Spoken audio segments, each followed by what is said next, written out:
On the day I came of age, the elder brother my family had adopted led his troops to slaughter my entire household. As the long sword pierced my chest, Gu Yunfan wore an expression of utter indifference. Princess Changning bestowed upon me the favor of a single meal. I cannot fail to repay it. The Princess Changning he spoke of was my sworn enemy. When I opened my eyes again, I had returned to the day my family chose an adopted son. Raising my hand, I pointed without hesitation at the sinister youth beside Gu Yunfan. Mother, I choose him. I died on the day of my coming-of-age ceremony. Amidst swirling snow, a long sword pierced cleanly through my chest. Staggering, I lifted my head to meet Gu Yunfan's utterly still, black eyes. Gu Yunfan tried to pull his sword free, but I clutched it with all my strength. My palm was torn open, and I trembled in agony. Why? I looked at him, the taste of blood spreading in my mouth. What had the Gu family ever done to you? I couldn't understand. Not long ago, he had sworn to me, promising to bring back my favorite candied hawthorn berries when he returned. Yet now, his armor was drenched in the Gu family's blood, and the sword he wore close to his body was plunged into my chest. Gu Yunfan closed his eyes briefly. Seemingly reluctant, Princess Changning has shown me kindness by feeding me. I cannot betray her. I froze, hazily recalling that such a thing might indeed have happened. Before Mother found him, Gu Yunfan had been a little beggar boy. I'd heard he'd suffered terribly, nearly starving to death on the streets. A passing nobleman had tossed him a pastry. That pastry became one of the few sweet moments in his childhood. Later, Mother found him collapsed from starvation, nursed him back to health with good food and care, and saved his life. After Gu Yunfan recovered, he never forgot the kindness of that pastry, often speaking fondly of the nobleman. Back then, Mother praised him for his loyalty and gratitude. So that nobleman was actually Princess Changning? But why should our entire Gu family pay with our lives for a single meal's kindness? I was about to say more when a coquettish voice interrupted me. Princess Changning approached from nearby, radiant as ever. Gu Yunfan shielded her perfectly, not a single drop of blood on the ground touched her. Only when she drew near did she recognize the figure at the sword's tip. Leaning against Gu Yunfan's shoulder with a mocking smile, her face twisted with malice, she declared, "Gu Qingzhou, this is your day of reckoning." The tremor in her voice caused the sword blade to quiver slightly, sending fresh waves of agony through my pierced flesh. I tried to curse her, but only blood-tinged foam spilled from my mouth. My furious expression greatly amused Princess Changning. She waved her hand, signaling Gu Yunfan to hold his fire. Smiling, she leaned closer, seemingly intent on studying my pitiful, battered state. The hairpin she clutched all along finally found its purpose. A flash of gold. Princess Changning clutched her face, screaming as she collapsed. Gu Yunfan's blade swiftly pierced my heart, effortlessly extinguishing all life within me. As I fell, a wave of regret washed over me. The sword tearing through my chest was excruciating, the pain nearly made me drop the hairpin. It had been aimed for her throat, but wounding the face she cherished most was a fitting end.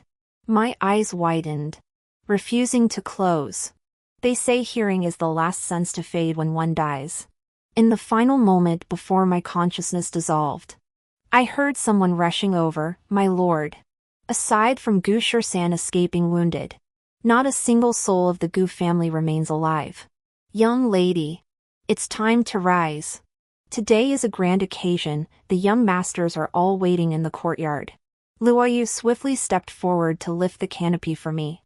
Staring at Luoyu's lovely face, I froze in shock. Hadn't Luoyu already died? To shield me. I'd seen her heart pierced by Gu Yunfan's arrow with my own eyes. Seeing me unmoving, Luoyu reached out to pull me. Her warm, gentle palm touched my skin, sending a wave of goosebumps across my body. Only then did reality sink in. As if heaven had opened its eyes. I had somehow come back to life, returning to the day I chose my sworn brother. By the time I was ready and stepped outside, the courtyard was already packed with people. They were all souls my mother had taken in. Among them were orphans of fallen soldiers, children sold by their parents, and little beggars like Gu Yunfan. Mother had a kind heart. She never sought repayment for her kindness, she simply couldn't turn away when she saw someone in need. As the wealthiest family in Xinjiang, we didn't mind a few extra mouths to feed. One by one, she brought them home, until this courtyard was filled with people. Among them all, I was closest to Gu Yunfan. He was handsome, kind to me, and the first to join our household. I'd clung to him since childhood. It was he who said, "The young miss is delicate and precious." With no brothers to support her outside, if she were mistreated after marriage, there'd be no one with the right to stand up for her. Father passed away early, and mother had only me, her daughter. I was spoiled rotten from childhood. After hearing Gu Yunfan's words, she pondered briefly before resolving to find me a brother who could uphold the family name, one worthy of being entered into the family registry. But mother didn't know that Gu Yunfan and I had already agreed to choose him. Today was merely a formality. Amidst the sea of dark figures, I spotted Gu Yunfan at once. He stood at the very front, a faint smile playing at the corners of his lips. "Qing Zhou, come," mother called to me with a smile, a scene identical to the one from my previous life. Only then did the crowd lift their eyes to me. In their gazes, I saw unease, anticipation, and worry. Only Gu Yunfan's eyes held unwavering certainty, as if he were absolutely certain I would choose him. I raised my hand slightly and pointed distantly, "Mother, I choose him." Before the words had even finished, Gu Yunfan stepped forward out of the crowd. My finger shifted slightly. I pointed to the sullen, slouching youth standing beside Gu Yunfan. I declared loudly, "Mother, I choose Brother 13 as my elder brother." The courtyard erupted in shock. Gu Yunfan's raised foot froze awkwardly midair. "What did you say?" Gu Yunfan reacted most violently. "Who are you choosing?" I pointed at Gu Shisan and stated firmly, "I said I choose Brother 13. I lifted my gaze, meeting Gu Shisan's cold, sinister eyes. In a daze, it felt like returning to my past life, those same dark, gloomy eyes. Yet when the Gu family fell, he defied the emperor's orders to rush back, risking his life to pull me from the pile of corpses. It was my own failure that I didn't survive. Gu Shisan seemed startled too, a flicker of surprise flickering in his usually unruffled eyes. I smiled and spoke, "Brother Shisan, come here." Gu Shisan hesitated for a few seconds before pushing past the still frenzied Gu Yunfan to stand before me. I took Gu Shisan's hand and turned to look at Mother. "Mother?" Mother stammered, trying to persuade me again, "But you always liked your eldest brother best." I shook my head. "Now I think Brother 13 is the best fit to be my elder brother." The hand I held suddenly grew damp. I glanced over. Gu Shisan's expression remained calm, but a faint blush crept onto his ears.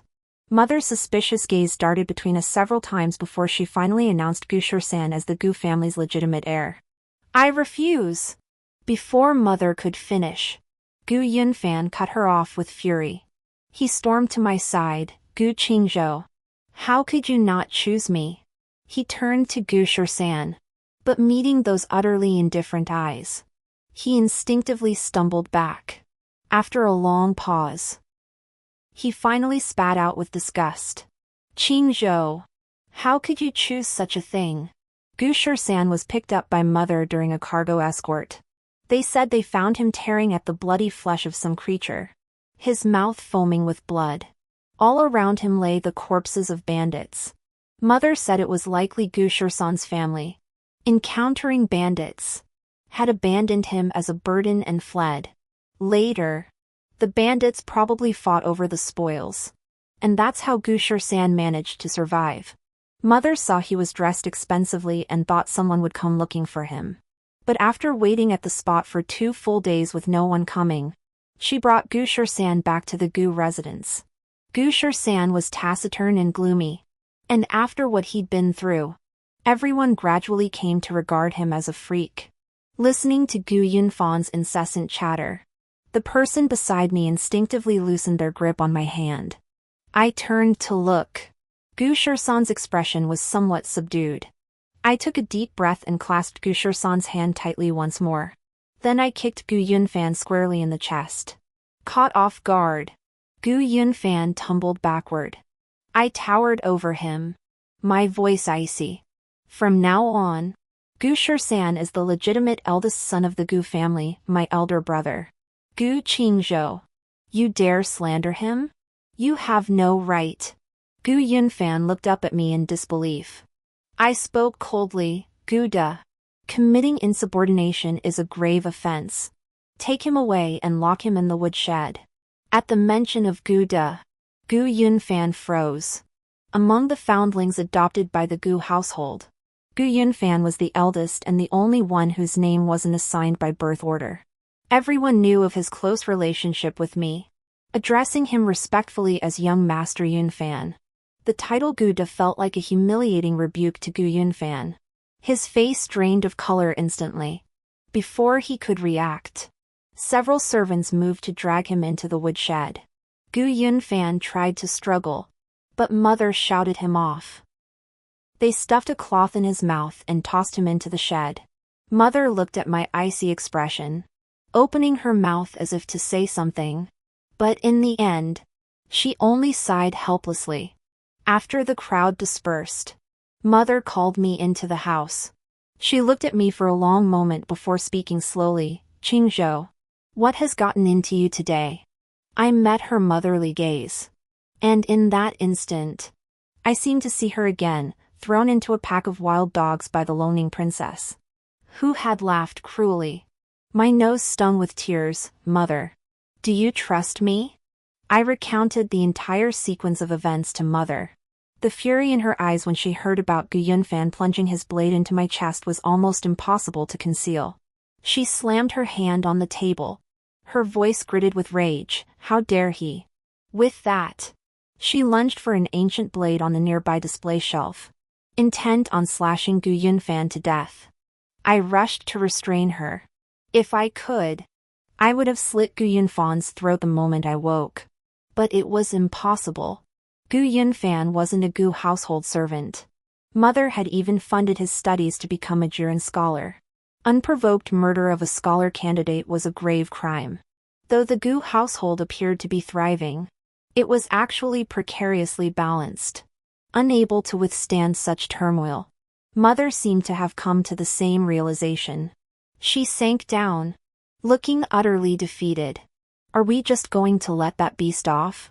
I looked at Mother, enunciating each word clearly. Of course not. Gu Yunfan deserves to die, but he cannot die within our household. Mother stared at me for a long moment before pulling a golden seal from her bosom. Qingzhou, I know you've already made up your mind. This seal is Mother's private seal. Take it. With it, you can freely access all the Gu family's money houses. I froze. This seal was the very foundation of the Gu family. Mother was placing the entire Gu family in my hands. After giving her final instructions, Mother stroked my head with a touch of relief. Qingzhou has grown up. A muffled voice came from above, but Mother wishes you'd never grow up at all. I looked up at Mother, tears nearly spilling again. After speaking with Mother for a while longer, I finally withdrew. The moment I stepped outside, I bumped into Gu San. He stood before the corridor, looking as though he'd been waiting for a long time. I wiped the tear traces from my eyes and smiled. Brother San, did you come to see Mother? She's just gone to bed. Perhaps you should come back later. Before I could finish, Gu San turned and walked away. I hurried after him. Gu San moved with great speed, his long legs cutting through the air. As we neared the outer courtyard, He suddenly stopped. Caught off guard, I collided with his back. The sharp edge of his shoulder blade stung my face, and bitter tears welled up instantly. Gu Shursan flinched, reaching to check on me before awkwardly withdrawing his hand. I looked up at him, slightly annoyed. Brother Shursan, why did you stop so abruptly? Gu Shursan pressed his lips together, speaking with some awkwardness. If you go now to ask the mistress to revoke her order, there's still time. Before I could respond, he stammered. Don't worry. I won't tell anyone about you biting Big Yellow. I froze, suddenly realizing he'd misunderstood. A few days prior, I'd sneaked out to visit the 100 Flowers Pavilion and returned home reeking of perfume. Unexpectedly, while scaling the wall, I was spotted by Big Yellow, the dog kept by old Huang at the side gate. Unfamiliar with my disguise as a man, it barked furiously at me. It even charged forward and bit off my boot. Startled and furious, I bit back. Just as I was satisfying my dog hair craving, I ran into Gu Shursan, who'd just returned from martial arts practice. He awkwardly spun in place, then pretended not to see anything and retreated the way he came. To keep him from spreading rumors, I'd been bribing him with all sorts of goodies these past days. Did he think today's incident was another bribe? I hurriedly explained, Brother Shursan. No, I genuinely want you to be my elder brother. Gu Shursan looked up at me, his eyes deepening with confusion. Why? I'm an outcast. Unlikable. His voice grew softer, dragging himself down into the dust. I froze, utterly unable to imagine the future battlefield terror known as the Jade-Face Demon could harbor such profound self-doubt. My heart suddenly twisted with pain. I pulled Gu Shursan to sit beside me and spoke slowly, enunciating each word. You are wonderful. You will be the best elder brother in the world. Gu Shursan froze, a strange flicker passing through his eyes. He asked cautiously, Do you truly believe I can be a good elder brother? I nodded firmly. I've already seen it in my past life. You are the finest elder brother under heaven. Gu Shursan's ancestral recognition ceremony was held with great pomp, the entire Gu residence bustling with excitement. Princess Changning also attended, dressed in an opulent crimson robe. She looked truly charming and lovely, if only it weren't last year's style. She approached with a smile to pay her respects, her gaze lingering on my gilded headdress. I heard days ago that your family was selecting a sworn elder brother.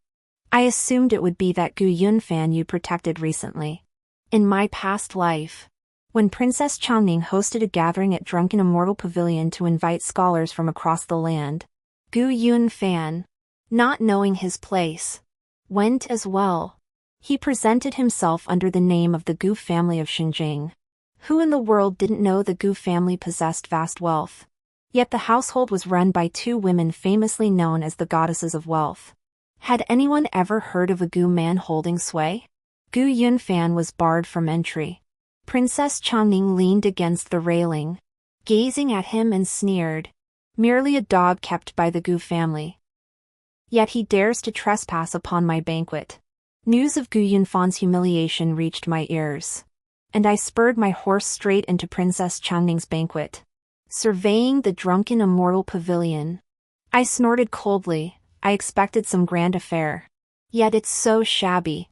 Princess Changning, shielded by attendants nearby, turned dark with fury.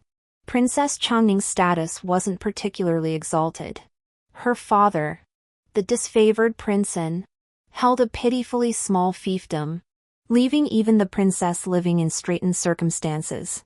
Had she not shamelessly ingratiated herself with consort Jing in the palace, she wouldn't even have been able to stay in Xinjing.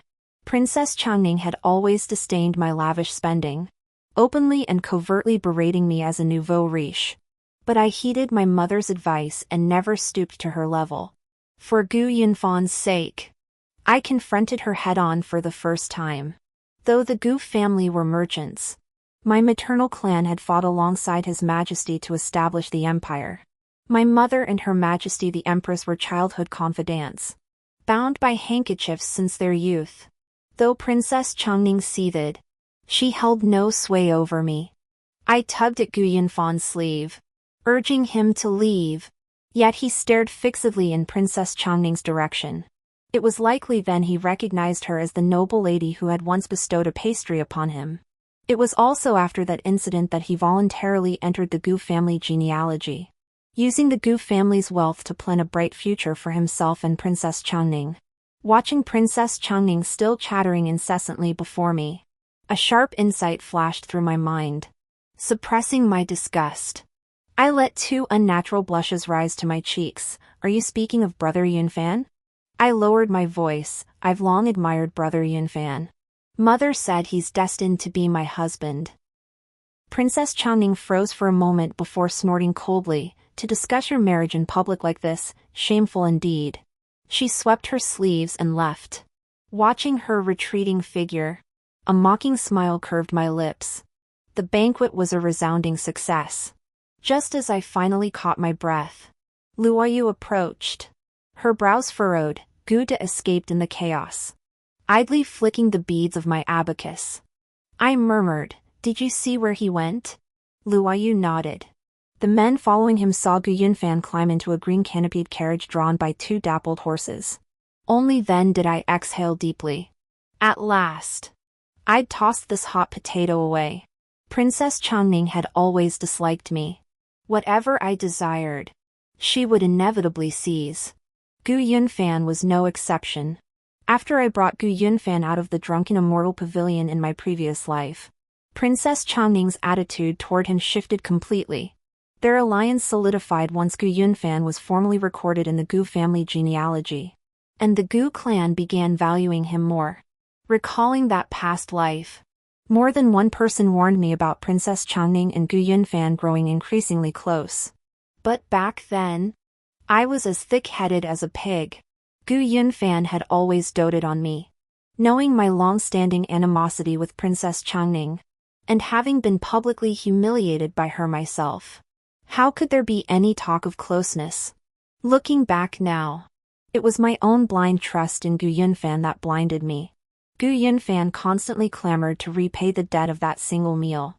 Well then, I'll lend him a helping hand. Let him reunite with his benefactor sooner. I'll see just how he repays that debt without my Gu family. I deliberately eased the surveillance on Gu Yunfan and expressed my admiration for him before Princess Changning. Their collusion progressed far faster than I anticipated. Luoyu frowned. "Miss, that Gu Dajin is truly despicable. You treated him so well, yet he's still hooked up with Princess Changning." I waved my hand dismissively, replying indifferently, "It matters not. If they aren't together, how can we catch them all in one net?" The world only knows Princess Changning's greed for wealth, but few are aware of her other peculiar vice. Her lust. She secretly kept dozens of male lovers. In my previous life, Gu Yunfan's noble status meant he never had to associate with such people. Princess Changning was utterly captivated by his aloof, aristocratic demeanor. But this time around, without the Gu family, he's just a penniless scholar. He lacks the cultivated air of nobility and doesn't possess the silver Princess Changning covets. Perhaps at first, the Princess of Changning would feel a sense of conquest, thinking he was my beloved. But as time passed, she would come to realize that Gu Yunfan was nothing more than a filthy thing I wouldn't even deign to step on. I truly look forward to seeing how far their relationship will ultimately develop. With Gu Yunfan gone, I enjoyed a rare stretch of quiet days. But no sooner had I awakened than Mother summoned me. Upon entering, I saw Gu Shursan kneeling with head bowed in the room. Mother's face was flushed with anger. I hurried forward, smiling as I asked, "Mother, why are you so furious?" Mother snorted coldly without reply. Instead, Gu Shursan spoke, "I wish to enlist in the Northwest." I froze, suddenly recalling my past life. The court was in turmoil.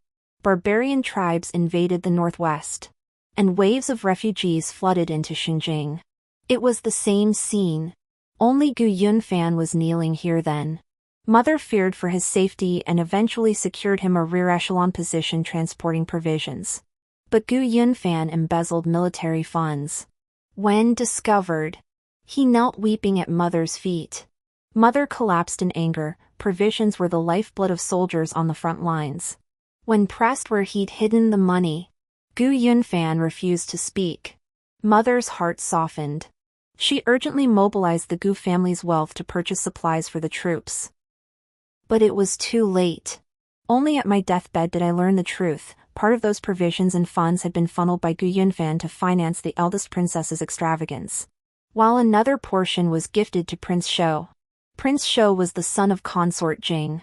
Driven by wolfish ambition, he had long resented his position beneath the crown prince. This laid the groundwork for the turmoil that later engulfed Xinjiang, where the Gu family was annihilated by Gu Yunfan and Princess Changning amidst the chaos. In my previous life, Gu Shursan slipped away from the Gu residence one night, his pack slung over his shoulder. When he returned, he was a renowned general. He saved Xinjiang, but he couldn't save the Gu family. Mother pressed her hand to her chest, her voice heavy with concern. The battlefield is a place of mortal danger. If something happened to you, what would become of your sister and me? Wouldn't being a supply officer be just as good? It's still serving the country. Gu Shursan pressed his lips together, offering no reply. When he looked up again, tears glistened in his eyes. If that day ever comes, Madam and Miss, pretend Gu Shursan never existed in this world. I saw through his resolve, knowing I couldn't stop him. I stepped forward. Brother, do as you wish. The Gu family has me. Both of them froze. I smiled and spoke. I know Mother worries for brother, but you should also know he's never been one for abacus calculations. He prefers wielding swords and spears. Why not let him try? Mother tried to say more, but I stopped her.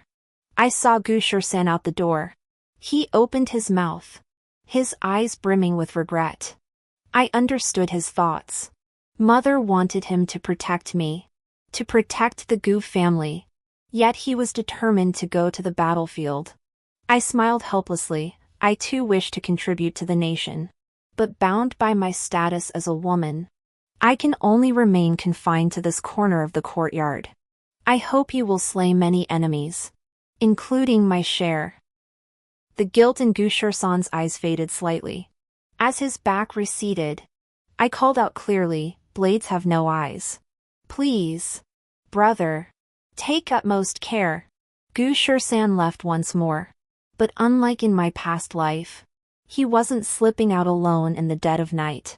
These past days, Mother and I had rummaged through the storeroom, gathering many things: a gold-threaded soft armor, tiger bone wine, wound medicine, and soul-returning pills. Even knowing he wouldn't die, I still feared he might be injured. As Gu Shursan mounted his horse, Mother rushed forward a few more steps. Come back safely. Mother and your sister will wait for you at home. After seeing Gu Shursan off, I didn't idle either. These days, the number of displaced people in Xinjiang city kept growing. Many wealthy families had set up soup kitchens outside the city walls, and the Gu family was no exception. Silver was the last thing the Gu family lacked. I deliberately scaled back my outside business dealings, devoting most of my time to settling the displaced people. But on this particular day, I unexpectedly ran into Gu Yunfan and Princess Changning. Princess Changning frowned, casting a disdainful glance at the filthy refugees. A child receiving porridge accidentally brushed against the princess's wrist. Startled, she shoved him away, shrieking, "Disgusting!" She then pouted and whined to a man dressed in luxurious attire beside her. "Brother Anqing, why must we do this for these lowly people here?" At these words, the expressions of the surrounding refugees darkened. A chill ran through me. Prince Shou had arrived. The man lifted his head, his brow radiating in innate, commanding nobility. He spoke calmly, aiming. Do not speak nonsense. These displaced people are also subjects of our nation and must be properly settled. A mocking smile curled my lips. Prince Shou's words certainly sounded noble and righteous. Were it not for my knowledge of his collusion with the barbarian tribes of the Northwest, his treasonous plot that brought about this very crisis, I might have believed him. Turning my head, I spotted Gu Yunfan trailing closely behind Princess Changning, dressed in sheer white gauze. His movements inadvertently revealed faint crimson marks beneath his pale chest, a sight that made one's eyes burn. Gu Yunfan resembled a lamb lost among wolves. Displaced people deliberately jostled close to him, while bolder ruffians even dared to probe beneath that thin veil. Head bowed, Gu Yunfan seemed oblivious, his eyes utterly numb. What surprised me was Princess Changning. She never once spared Gu Yunfan a glance. Instead, whenever the surrounding refugees brushed against him, she would cover her mouth and giggle, pointing him out to Prince Shou. It seemed Gu Yunfan was faring terribly since leaving the Gu family. His misfortune brought me a measure of peace. After a rare moment of respite, Luoyu waved her arms as she pushed her way through the crowd. In her hand was a letter Gu Shursan had sent from the battlefield. Ever since Gu Shursan had gone to the northwest, he had sent a letter back every month. With the Gu family's shops spread across the land, they certainly had no shortage of ways to send correspondence. Just as I eagerly opened it, a shadow fell across me. I tucked the letter away and frowned at the newcomer. Qing Zhou. It's been a long time. Before I could speak, Luoyu stepped forward, blocking me. Gu De. What are you doing? Gu Yunfan ignored her, staring blankly at me. Finally, his voice cracked. Qing Zhou, your elder brother was wrong. Hearing this, I felt no satisfaction at seeing vengeance served. Instead, goosebumps rose all over my skin. According to Gu Yunfan, he had been abducted from the Gu residence by Princess Changning, all because the princess mistakenly believed Gu Yunfan was my lover. Cruel and ruthless. Princess Changning forced him to satisfy her desires day after day. Not only that, but she possessed numerous methods of punishment. Blazing candles and water-soaked whips were merely common tools for her amusement. Gu Yunfan rolled up his sleeves as he spoke, revealing countless dense scars covering his skin. Qing Zhou, your elder brother truly believed he would never see you again in this lifetime. Gu Yunfan wept, his tears falling like pear blossoms. I stopped Luoyu, who was about to rush out and beat Gu Yunfan, fighting back nausea. I spoke. I thought earlier that brother had stormed off in a huff because I chose 13th brother. I never imagined he had suffered such torment. My fingers dug into my palm, my eyes instantly reddening. Brother, get into the carriage. I'll take you back to the Gu residence. All the way there, I endured Luoyu's murderous glare while fussing over Gu Yunfan. Before entering the Gu residence, Gu Yunfan halted. Qing Zhou, now that Gu Shursan has become the Gu family's legitimate eldest son, might my abrupt return be inappropriate? I waved my hands hastily. Brother, what nonsense are you talking? Gu Shursan was no fun at all. I thought his good looks would be a face-saving asset to bring out in public. Who knew he'd be such a blockhead? Now mother has sent him off to enlist in the Northwest. Gu Yunfan froze. His voice strained. The Northwest? I nodded. Mother intended him to be a convoy officer. But stubborn as he is, he insisted on the battlefield. A strange gleam suddenly flashed in Gu Yunfan's eyes as he murmured, convoy officer. I pretended not to notice and let him into the mansion. The moment mother saw Gu Yunfan, intense hatred flared in her eyes. I shook my head at her almost imperceptibly. Only then did mother calm down. I pulled Gu Yunfan closer and smiled. Mother, look who's back.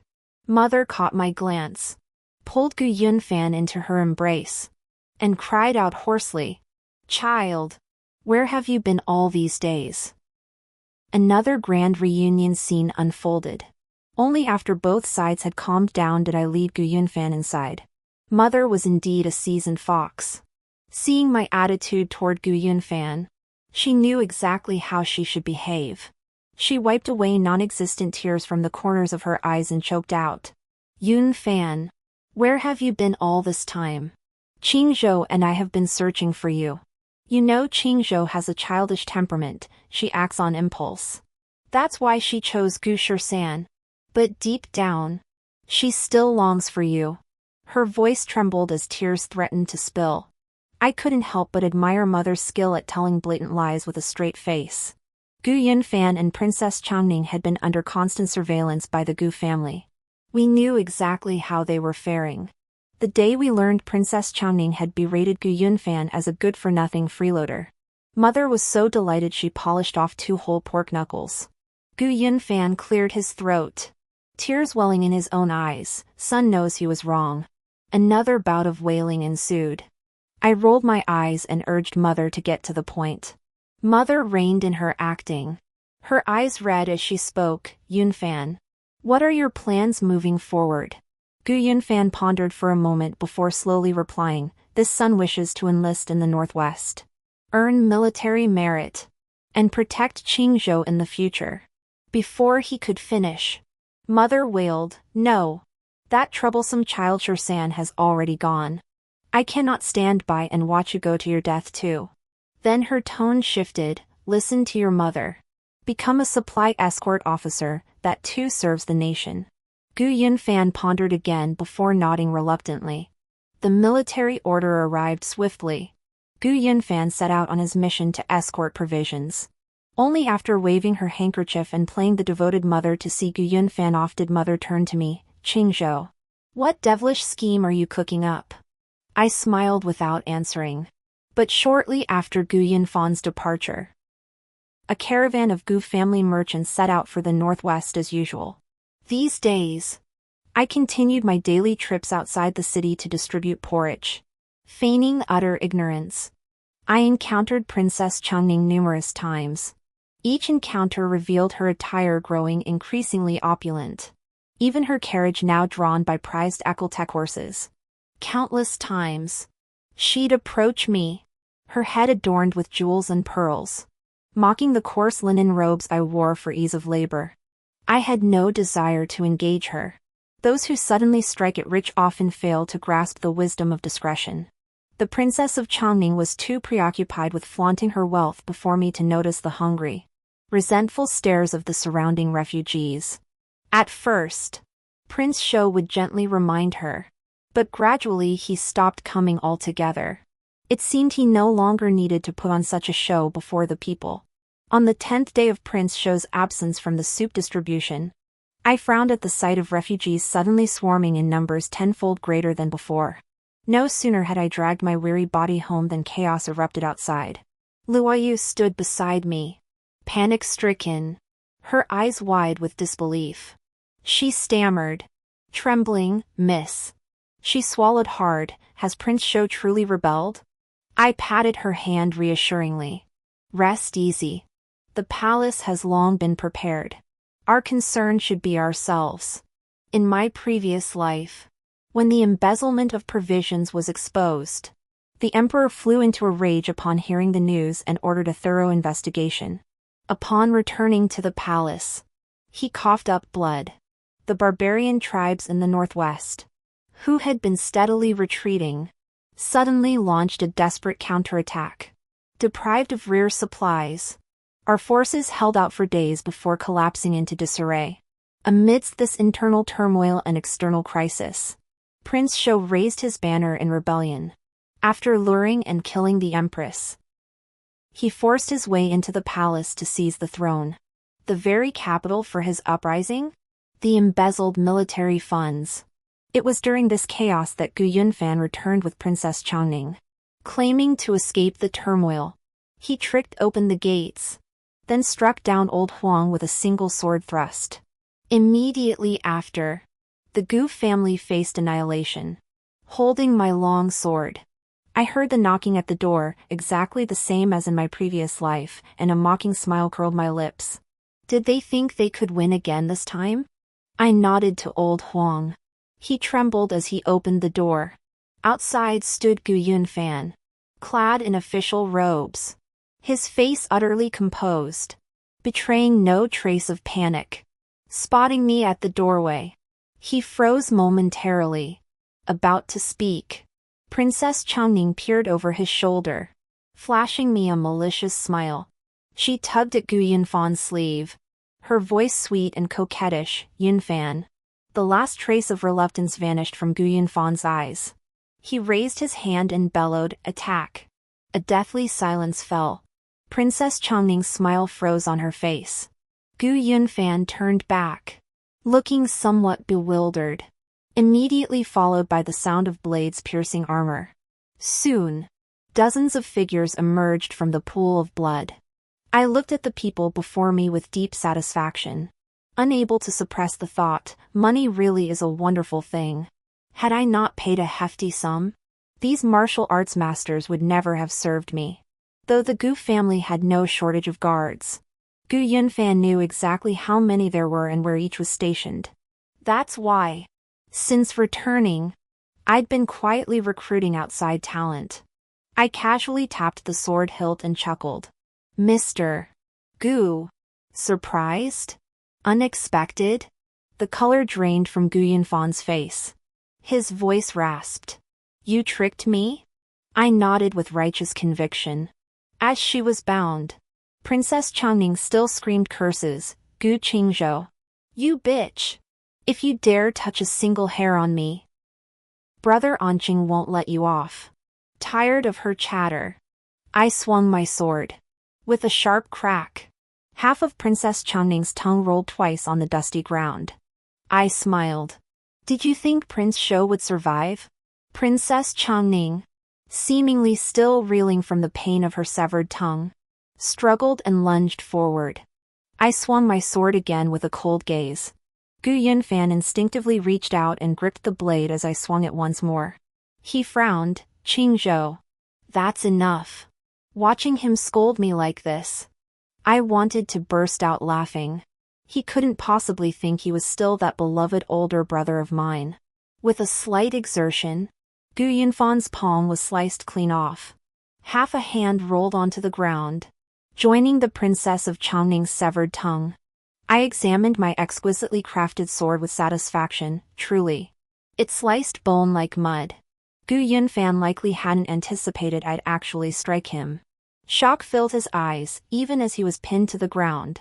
He stared at me with wide, unblinking eyes. I waved my hand lazily. Take him away. Await his sentence. The turmoil within Xinjing City ended swiftly. Word reached me that Prince Shou was dumbfounded when he saw the army descending from the heavens. He had anticipated that the rebel-suppressing forces, lacking provisions, would be bogged down for quite some time battling the barbarian tribes of the northwest. Even if they managed to return in time, their combat effectiveness would be greatly diminished, leaving the outcome of the battle uncertain. I lifted the corners of my lips. The Gu family's merchant caravans spanned the land. Besides, what problem couldn't money solve? Mother had long since secretly coordinated with Her Majesty the Empress. The Empress and His Highness the Crown Prince were well prepared. Throughout the entire upheaval, the only casualties were Gu Yunfan, Princess Changning, His Highness Prince Shou, and His Majesty's beloved consort Jing. I heard consort Jing refuse to die by her own hand, so the Empress had her strangled with a white silk cord. Prince Shou met a peaceful end, seeing the tide had turned. He slit his own throat. As for the Emperor, this blow shattered his already fragile health. Now the Crown Prince has begun overseeing state affairs. Gu Yunfan was sentenced to be beheaded. My brother said he spent his days in prison clamoring to see me, insisting this couldn't be the end. The jailers claimed he'd lost his mind. Before the execution, I went to see him one last time. The dungeon was pitch black, rats darting past my feet. Gu Yunfan occupied the innermost cell. Hearing movement, he turned his head with great effort. I nearly didn't recognize him. His severed palm, left untreated, oozed intermittent blood, emitting a foul stench. Bold rats occasionally nibbled at the wound. Yet Gu Yunfan remained oblivious. Upon seeing me, he suddenly smiled. He said, "Qing Zhou, you shouldn't hate me. I was only repaying a debt of gratitude." He murmured to himself. To repay kindness, is that wrong? I froze, suddenly feeling a wave of nausea. It wasn't the stench on his body, but the man himself. He claimed he was right. What wrong had his mother committed, who had always treated him as her own flesh and blood? What wrong had Luoyu committed, who worried about his exhaustion from martial arts training and would brew soup for him? What wrong had old Huang committed, who always left the door open for him?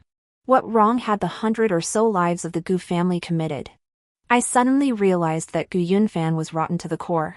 Talking to him any further was futile. The Gu Yunfan before me seemed possessed by madness. He threw himself against the cell door.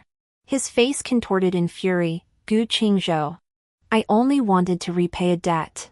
What did I do wrong? I no longer cared whether he understood his own crimes. Turning away from the cell, I tossed a gold ingot to the jailer before leaving, instructing him to keep Gu Yunfan well guarded until the execution. Most jailers in the imperial dungeons had their own methods for tormenting prisoners. I trusted he wouldn't disappoint me. The jailer grinned obsequiously, and soon, Gu Yunfan's agonized screams echoed from behind. On the return journey, a group suddenly burst onto the road, jostling and shoving. I ordered Luoyu to take a detour, but suddenly felt a sense of familiarity toward the person at the center of the commotion. Through the gaps in the crowd, I recognized that face. Scarred and bruised, it was Princess Changning. I'd heard that after her father learned of his daughter's outrageous actions, he rushed to the capital that very night. He knelt at the palace gates for 2 days and 2 nights, pleading until her life was spared. Yet afterward, Princess Changning stubbornly refused to accompany her father back to their barren fiefdom, even writing a blood-stained letter denouncing his incompetence. Prince An was utterly heartbroken. After leaving a meager sum of money, he returned home in a daze. Luoyu whispered, "Miss, shall I bring you closer?" I shook my head. Among the crowd surrounding Princess Changning were several familiar faces, the thugs and ruffians I often encountered during soup distributions. They cared not a whit for one's status. To them, the impoverished Princess Changning was now nothing but prime prey. After some thought, I instructed Luoyu, have someone follow Princess Changning. Once she dies, seize those ruffians immediately and deliver them to the authorities. Such people must not be allowed to harm society. Within days, news spread that Princess Changning had met a violent end. I heard she met a gruesome end, not a single inch of her body untouched. Her clothes torn and disheveled, her skin covered in crimson marks, clutching a tarnished golden hairpin in her hand. After Princess Changning's death, I had a dream. It was the year after my death in my previous life. By then, Gu Yunfan had already firmly grasped the Gu family's wealth in his hands. He stood tall, clad in expensive shoe brocade, yet his face was etched with terror. Princess Changning, her hair adorned with jewels and ornaments, spoke tremulously, "Yunfan, will he kill us?" Gu Yunfan drew her into his embrace, soothing her, "No, he won't. The outer gates are heavily guarded, he cannot enter." But the Princess of Changning suddenly erupted in fury, shoving Gu Yunfan away. "You're lying. You said the same thing last time." "And what happened?" He still broke through. The Princess of Changning feigned madness, alternating between wild outbursts and desperate pleas. Only then did I notice that the sleeve beside Gu Yunfan had long been empty. Night deepened. The two of them huddled in a corner of the room like frightened birds. The door creaked open abruptly, and the scent of blood wafted in. I looked up, meeting a pair of cold, emotionless eyes. Princess Changning screamed, on the verge of collapse. "You've been chasing us for 2 whole years. What for?" Gu San tilted his head. Then after a long moment, let out a soft chuckle. He murmured to himself, probably to repay a debt. Before the words had fully faded, Gu San's form shifted. Like a nimble swallow, he circled once in the air. By the time he landed, Gu Yunfan and Princess Changning were already surrounded by yellow talismans plastered all around them. Gu San smiled as he spoke, "Hope that old Taoist priest didn't deceive me. You two had better vanish completely, don't dirty the lady and Mrs. path to reincarnation." With his movement, a faint, almost imperceptible fragrance gradually overlaid the lingering scent of blood in the air. Gu Yunfan's pupils contracted. In disbelief, he gasped, "You actually dared to take the departure powder." I froze. The parting powder was a military-grade drug. It could forcibly boost one's martial prowess in the short term, but the user would be left utterly weakened and wouldn't survive long. Gu San nonchalantly wiped the blood from the corner of his mouth. "You used the Gu family's money to station so many highly skilled guards at the entrance. If I didn't have this, how could I have gotten in to kill you?" With that, he sprang to his feet. Gu Yunfan and Princess Changning struggled briefly before falling silent. But before death claimed them, both eyes widened, filled with resentment and bitter resentment. I awoke drenched in sweat. The moment I opened my eyes, Luoyu pushed open the door. "Miss, hurry up. The young general is back. He even brought you sugar-coated hawthorn berries." Stepping outside, I heard Mother scolding Gu San. Gu San hung his head silently, still clutching a string of crystal-clear candied hawthorn berries. Watching them, my eyes welled up. Thankfully, in this life, there's still time to change everything. The end.